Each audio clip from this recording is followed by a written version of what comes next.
Good morning. This morning we're interviewing for the World War II oral history for veterans. We're doing this at 115 North 4th Street in Manhattan, Kansas, for the Riley County Historical Society. Our honored guest this morning is Arnold E. Levenson of 3210 Driftwood Drive in Manhattan, Kansas. I'm Verlin Steinkruger doing the interviewing, and this is Dana Doddridge, who's running the cameras this morning. Good morning, Dr. Levenson. Good morning. We'd like to talk to you this morning, and can you tell us a few things about yourself from the very beginning, when you were born and where you were born, and your home life and your family a little bit? Can you give us a little background? Sure. I was born on July 16th, 1920, in Salem, Massachusetts. Both my folks had come over from the old country. My father came from Latvia, and my mother came from Poland. And I had two sisters, and we led an eventful life, like everybody else at that time. It was we were going into the Depression years in the late 20s and the 30s. I attended school in Salem, Massachusetts, graduated from high school in 1937, from then on, I started to work in order to get enough money to go further on to school. What were your particular interests in high school? Did you have anything that you really liked to do, like sports or music or arts? Music. I played in the orchestra and in the high school band, and that was the thing that I remember the most, outside of some of the classes I took, which I wasn't too proficient in. But I had a good childhood. I had a good education, and I liked what I did. You played in the band. Was this a band in the orchestra? A marching band? Marching band, and also in the orchestra. I played trumpet. Oh, did you? Mm-hmm. And do you still play some trumpet? Do you? No, I don't, and it's one of the things that I guess all of us wish there were things that we had done when we were younger that we kept up, and that's one of the things I wish I had kept up, and I didn't. Sure. Although it did play a part in my Army career. Well, that's interesting. We'll get into that. Okay. And so you were you graduated from high school what year? 1937. 1937. Mm-hmm. And where were you then on the 7th of December, 1941? I can't remember. I just don't remember. Yeah. Well, that's so. What? How did you get involved with the military? Through the draft. Okay. There was one thing. I was quite a student when I was a youngster of World War I, and I was convinced in my own mind that if we ever had another war, there wasn't anybody going to live through that one. So that was quite a concern to me at that time. But then afterwards, of course, that all drifted away. Sure. But it made a big impact on me. And what was that other question you just asked me? Well, I was asking about what influenced you to get into the military, and about the draft and the draft. Well, I was drafted in 1942. Sent to Fort Devens, Mass. So that was early in the year. It was shortly after September. In September, okay. I believe it was September. I'll have to look down here, but I'm sure that's right. August 24th, 1942. Okay. And you were in college at that time? I was going to, yes. I was in between, if I remember. I was in between. That was August, yeah. And I was sent to Fort Devens, Massachusetts, Okay. Uh-huh. And from there, I was sent to... Do you remember, we'll get into this. Okay. Do you remember about what your thoughts were when you were drafted? What your feelings was about... You know, as I look on back, I don't think that it really bothered me that much. Everybody else was going or was gone. Uh-huh. Things, of course, the world was in a turmoil. I was old enough to understand that we were going to have to do something. Sure. And all. Did you feel angry? No. You didn't have No. Apprehensive, perhaps, but not angry. I was not angry. Okay. Uh-huh. And you reported to Fort Devon, Mm-hmm. Massachusetts. And did you furnish your own transportation to Fort Devon from Salem? I think they gave us a ticket which let us go by train from Salem to Boston. From Boston, we reported to a induction center, I guess you call it, and then we were bused over to Fort Devens. Did you do this by yourself? You were out on the... Yes. I remember my parents telling them goodbye down at the train station. At the train station. Do you have... was there a lot of emotion at the time you were living? Very much. Very much. Yeah. Do you think your mother thought you might not come back? Or? Oh, I'm sure. The emotion was mainly on my parents' and my sister's side, not on mine. Sure. You were eagerly looking forward to... Well, I don't know if it was eagerly, but I was looking forward to it. Yeah. So you got to Fort Devon, and as you got off the train and entered onto the post, what thoughts went through your mind then? Do you have any... Complete bewilderment. Sure. At that time, because not knowing what was coming next and all. But it wasn't bad. Sure. What did they processed you at Fort Devon then, and you had a physical exam? Right. Can you remember much about your physical exam? Just being naked with 100 other guys. Yeah. Did they do blood tests? They did everything. Did they? Yes. And did they issue you clothing at that time? Yes, we were issued clothing, but I can't remember what it was. You don't remember if they just threw it at you, or did they fit you? Oh, yeah, I remember that. They threw it at us, and it didn't make a difference how you put it on. They weren't worried about whether it was going to fit or not. Sure. And that's understandable, of course. Sure, because they were doing so many. Huh? Right. There was 180 in this group that you were, approximately 180 that you were... Well, about that, they were in that same room in the building. Yeah. Did you sleep in barracks? Do you remember? I don't remember, but I imagine we did. Yeah, it wasn't a bad experience because you were in large groups. And that's right, and everybody was in the same vein. Did you vein. Have to start doing some marching immediately, or...? I don't think we did marching. Of course, as you remember, we Sure. Going from place to place, you just lined up and you went from place to place. Well, you'd been to marching in the band, I suppose. Yes. You were used to that. Yeah. And then, what about the mess hall? Do you remember food, your first food in the Army? No, I don't remember it. Yeah, well, sometimes for some the mess halls are overwhelming, sometimes. Yeah, no, I wasn't overwhelmed by that. Okay. And how long were you at Fort Devon then? I think I was at Fort Devens for about 2 or 3 days. Okay. And then I got my orders and you got your orders to go. I went to Camp Pickett, Virginia. Virginia, okay. They had just opened up the camp down there, and it was and it was there that I learned that I was being placed in the medical department. Okay, that's interesting. Well, back to leaving Fort Devon now. Did you get on a train to go from Fort Devon? Yes, we got on a train. I do remember that. This was the same 180 people, or how many? No, by that time, certain people went different places, and it was where we were divided up, I guess, to where we were supposed to go. Do you have any idea how they divided you? Or No, any? I have no idea. So you didn't have a chance to go back to Salem from Fort Devon? No.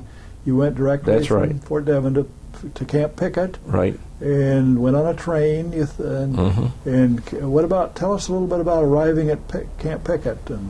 Camp Pickett was a brand new camp, and the 3rd Division had just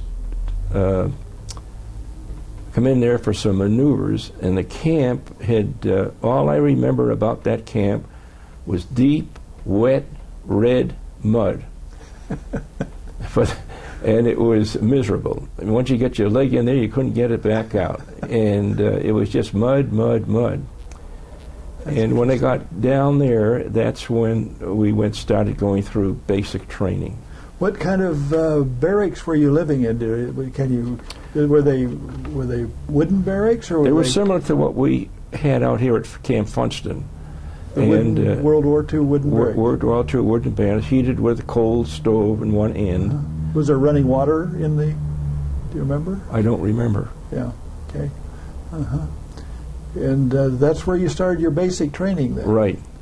And tell us a little bit about a day in basic training as you remember it.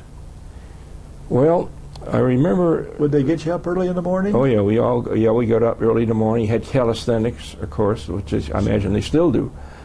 And then we went out. Well, it's before breakfast. I remember we cleaned up and we were cleaned the barracks out and so forth and so on. And from then on, it was, everything was a brand new experience for me. And I remember at Fort Devens when I went in, a big burly sergeant lined us up about 2 o'clock in the morning. It was just cold, and he told us that there was only one way to stay out of trouble, is to do as you're told and keep your mouth shut. And that I kept that on till remembered all that except to keep your mouth shut. And of course it was my mouth. When I got into trouble, it was my mouth that got me into trouble. And that's. Do you remember any particular instances that got you into trouble? Well, I remember later on how I got into trouble. Sure. But then, so we went out to, and then we had the obstacle course and so forth and so on. I do remember that, of course, at that time, the Army didn't have anything. I mean, we didn't have any trucks, they didn't have any tanks. So when we went out to onto the grounds, they would have a truck would come by, and printed on it in the big white letters was tank, and that was supposed to be a tank. I remember being in pup tents at night, and they'd have an air raid, and a Piper Cub would fly over and drop flour sacks on us. Those are the things I remember. I remember shoveling coal, and all. For the heat, for the barracks? Yeah, we shoveled coal for the mess hall, and not only for your barracks, for others too. But I was only in basic training, as I remember, for 2 or 3 weeks, when I was called out and told that I was being transferred to O'Reilly General Hospital in Springfield, Missouri. And I later found out that the reason it was because I had had some X-ray experience before the war in X-ray technical stuff. And apparently, as I look on back, that was probably picked up, and they're needing technicians and so forth. I was sent there to go to the Army X-ray school. Oh yes, and the Army X-ray school was at in Springfield, Missouri, associated with the General Hospital there. Was that a military hospital? Yes, military. O'Reilly General Hospital, and it was 4,000 beds. In Springfield, Missouri. Missouri. Yeah, and it was a temporary hospital with the single buildings spread all over. Really? And they were taking care of wounded soldiers at that time. I spent 3 months at the Army X-ray school. Now, this school also had trained medical technicians, surgical technicians, laboratory technicians, and the X-ray technicians. And it was a big training center for those particular assets. I spent 3 months there learning the Army way of doing things.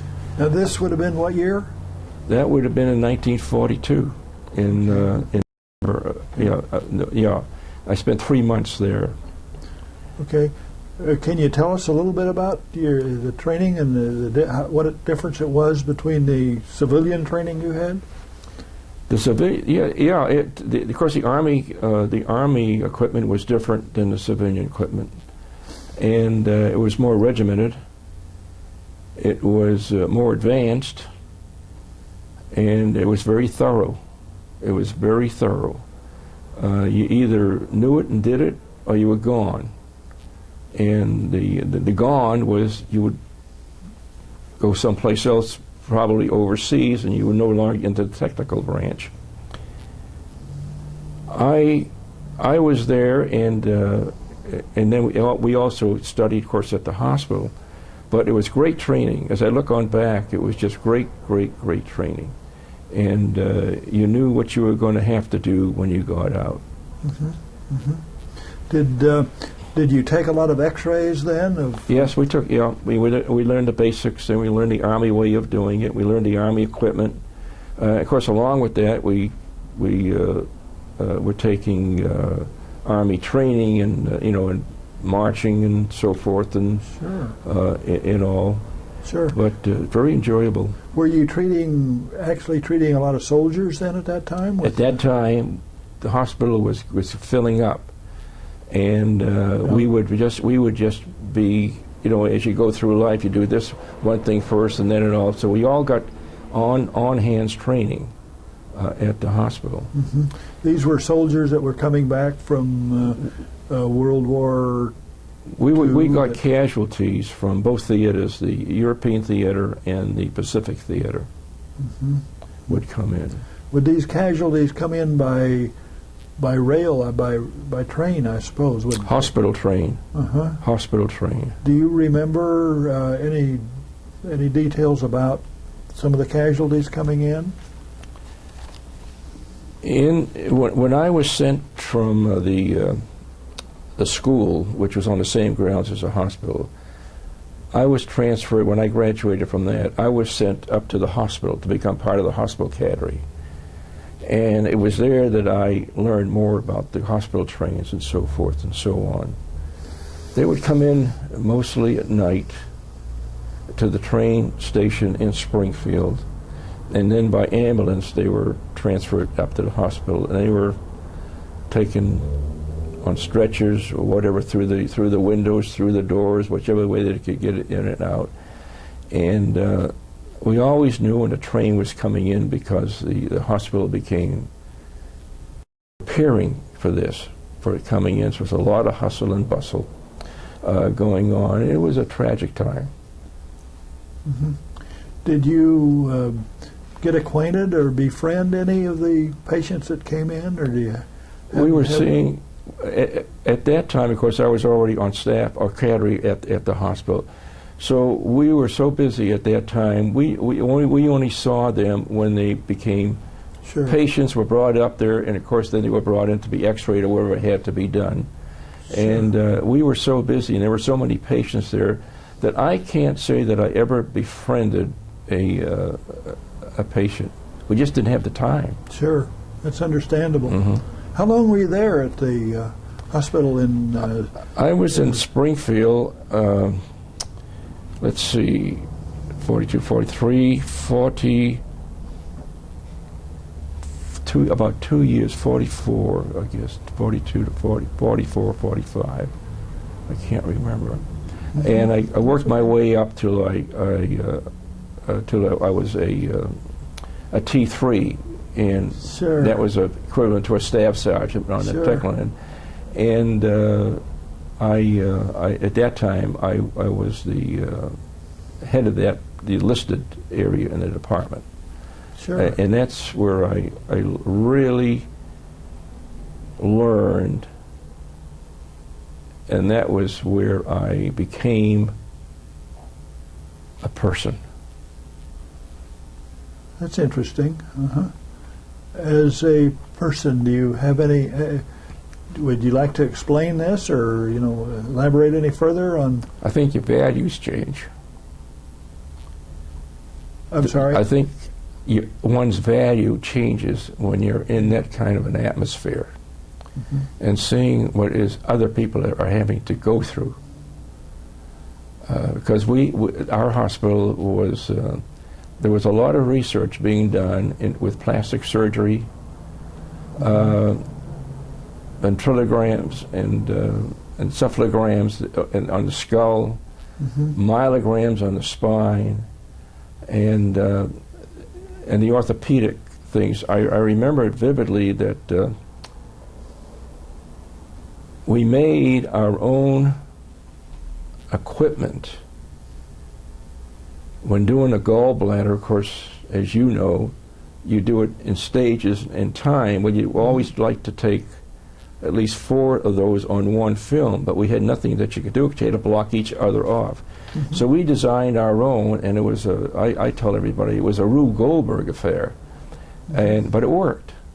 And doing research on X-ray, on IV polygramms, and Well, that's interesting. and all. Yeah, I learned. I really learned a lot. Did you have a good staff of physicians? Yes, we had a great staff. You know, we had great staff of physicians. These were all Specialists. active duty Army specialists. Right. They were specialists. And one thing, I remember when we got our first X-ray therapy unit, and we thought this was the greatest thing. It had to be calibrated every time you used it. It had to be recalibrated and reset. And when I look at what we have today, Sure. it's so different. It's marvelous, isn't it? Yeah, you know, Miraculous. when I look at the X-ray equipment that we have today, I couldn't operate the X-ray equipment today, because in my day, we measured by sonometers every part that we were going to X-ray. Then we had to figure out the values, the timing, the speed, and the distance. Did you take a lot of precautions for radiation precautions? Well, not like they do today. Our precautions were when you took an X-ray, then you went back into a leaded booth, and it would have and all the instruments were there. If you did fluoroscopy, of course, you wore the lead apron, which they still do. However, when I first started, we didn't have the units that created X-ray quickly like it does now. Now it's done in milliamps and milliseconds. Well, we were doing it in seconds. Yes, sir. So we didn't have the rotating anode tubes, and we didn't have the buckets. That won't mean anything to anybody, but it lowered the radiation that we got.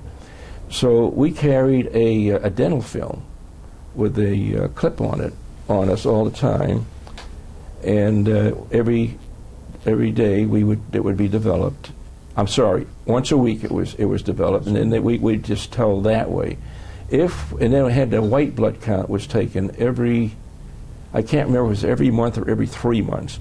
But if the white count changed, then we were taken off of the X-ray duty, and we did other things like winding up in the dark room for days at a time. And in the dark room, it was different because we mixed our own chemicals. Oh, that's interesting. Everything was powder, and we had to mix them ourselves. And the containers where you developed the X-ray was made out of bakelite, and they were just dirty. I mean, they were just dirty. But we make our own chemicals, make our own.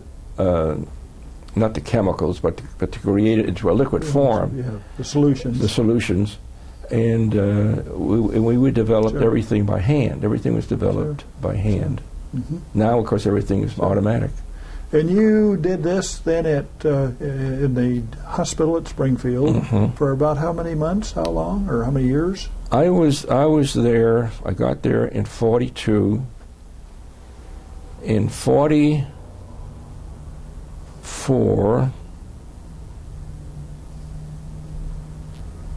In '42, I met the girl whom I eventually married. Oh, tell us about that. I arrived in Springfield, and in '42, and the first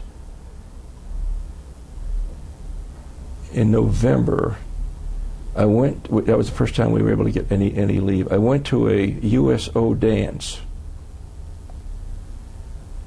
And it was there In Springfield. That I met the girl who a year and a half later became my wife. Really? Mm-hmm. How interesting. And she made such an impact on me that I can to this day, tell you exactly what she had on when I met her. Really? Mm-hmm. It's a beautiful story. So, and we were together, and she's still with me. And next year we will be celebrating 60 years of marriage. Congratulations. Thank you. Beautiful story.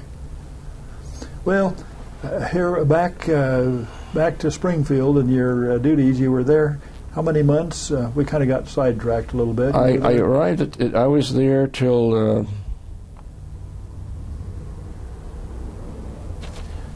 42, 44, late 44, early 45. I was transferred from there to Schick General Hospital in Clinton, Iowa, which was a hospital similar to the one I was in. And they were in some problems, so they needed somebody to come up there and do some work. I even forget now what it was. But there were only a few of us could do this particular type of work. Well, when I got there, not only was I there, but there were 3 other fellows up there that could do the same thing. There was nothing to do. So I was there, and I was bored stiff, just absolutely bored. Well, I had a band there. You had a band? They had a band. They had a military band at the hospital. So I went on down, and I asked them if I could play in the band.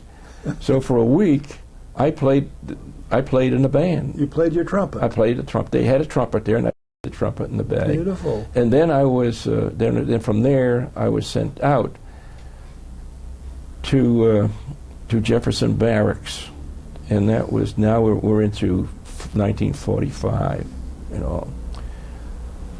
One of the other interesting experience that I had, and I didn't know this until the end of the war when I was being separated from the service.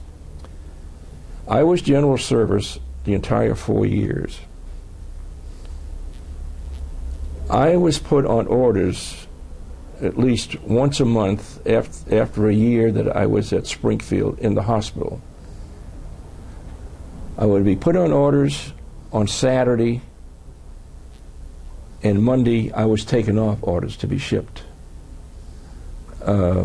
probably overseas. And I never could figure this out. Nobody ever said anything, but it just was one of these. Matter of fact, it was so routine that I kept the bag packed all the time. When I got discharged from the Army, they sent me to. I was back in O'Reilly at that time. They asked me if I could go to Fort Sam Houston and get discharged. So that was fine, which I did. When I got there and I was being discharged, I asked I was a WAC, I remember, a WAC lieutenant, and I said, just tell me, why was it that I was on orders almost every month to leave, and I was general service all the time? What happened? Well, she went through my records and found out that I had been declared essential to the continental limits of the United States, and especially the 7th Service area. But see, I never knew that. I never knew that. Because of your X-ray? It had to do with the fact that they were short of people like that. But I think it had more to do with the fact that I got lost someplace in the shuffle, and they never took me off that list. Hmm. And that was remarkable unto itself. How interesting, yeah. Yeah. Mm-hmm. Okay. Well, we kind of left your trail right. in Iowa. You were up at Schick General Hospital in Clinton, Iowa, and you were there for several months. No, I wasn't there for several months. I was there for about 2 or 3 weeks. Oh, really? And hated it. But this is where you played in the band. That's right. But that's all I did. But I just hated it because I wasn't doing anything. Sure. So I asked for a transfer. And knowing that in those days, when you asked for a transfer to something, usually that meant I had been in the country all this time, overseas. I called my wife, she was in Springfield, and said, you better come on up because I asked for my transfer. And I said, I'm going this time. She said, there's nothing, I'll be going. So she came up, and we were together for 2 or 3 days. I put her on the train to go back to Springfield. I went back to the day room, and out of, I think it was a dozen people, 11 got their orders to points of embarkation. I got orders to go to Jefferson Barracks in St. Louis. But see, as I look on back, I was still declared essential. Sure. So I went to, the wall was winding down, by the way, by that time. That was in 45. Sure. So I went to Jefferson Barracks, and there I went to a separation center where we took the x-rays of people soldiers that are being separated. How long were you at Jefferson Barracks, and what did you do there? I did x-ray. We were doing chest x-rays in stereo. It was something new. And we rigged up another Rube Goldberg thing for taking the stereos, and where we took 2 small films, and between the first film and the second film, we had to pull a handle down to put it in other positions. It was routine work, and it was boring. And then I was sent, after that, I was only there about 8 months probably. Mm-hmm. And then I was transferred to back to Springfield, Missouri, to be discharged. Mm-hmm. And I was discharged in 1946. In 1946. And so you'd been married in Springfield, mm-hmm. and your wife stayed in Springfield, and did she work, or? My wife, let me see. Yeah, she worked in Springfield, but what was she doing? She was a secretary. Was she? She was a secretary in Springfield, and that was a history of my Army career. Well, that's great. In the meantime, then, were your children? You had a family after you got out of service? The family was born here in Manhattan. How did Fort Riley didn't bring you to Manhattan particularly? No. I was out of the Army. I went back to school in Cleveland, Ohio, the Ohio College of Podiatric Medicine. I see. And felt very fortunate to be able to be admitted, because here everybody was getting out of the Army, and everybody wanted to go back to school, and of course they were filled up at that time. Sure. So did you go on the GI Bill? I went on the GI Bill. Okay. I was in 7th heaven. Good. And you were took your training then in Ohio, and then came to Manhattan to practice. But so the military was a big factor in you probably going into the medical field. Well, it was a big factor, of course, in 2 ways. In 3 ways. One, I became a person. I became in the Army, and I knew pretty much what I wanted to do. Secondly, being able to go to college, and if you remember the GI Bill, that's right. Married, and if you remember, Sure. They paid our way, they paid our expenses, they gave us a stipend, and all, and that was the first time anybody. I had always paid my own way to college, and I thought that was great. I was, and also that's and it was wonderful. Sure. It was wonderful. Sure. And the military helped you find your wife, Yeah, that's right. That's right. They sure did. Yeah. Surely did. Brought you all the way from Salem, Massachusetts. Mm-hmm. Very good. Good. Are there any, you want to mention your medals that you got? There were just medals that they passed out to everybody who was in the Army. The Victory Medal, which, that's okay. And then I think the American Theater, which meant you were in the United States all the time. And the Good Conduct Medal, of course, for being nice, for being good. Sure. Those are... But we never did really touch on, you said that your mouth got you into trouble occasionally. Did we ever, you have any instances that you'd like to, we've talked One time, one place where my mouth got me into trouble, when I wound up at Schick General Hospital, and they sent me to Jefferson Barracks, At Jefferson Barracks, they had so much cadre down there. I wound up doing chest X-rays, and that's all I was doing. Well, I was a little too big for my britches at that time, and I complained about what was I, who had been doing all this other work, technical work, and so forth, doing in the darkroom. Doing these chest X-rays, which I felt anybody could do. And the major took that all in, and the next day I found myself in the darkroom for 2 months. And that's where I got into trouble. Well, and deservedly so. That happens to all of us. Yeah, you know, we all, deservedly so. That happens to all of Yeah. us. Mm-hmm.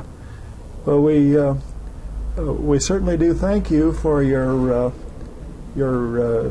contribution that you've made to your country, and to a perilous time when World War II. And even though you feel that you didn't get overseas and you feel kind of belittled by that, you still were a major cog in it, and this it was a major part in your life, and you were a part of the country, and we certainly thank you for it.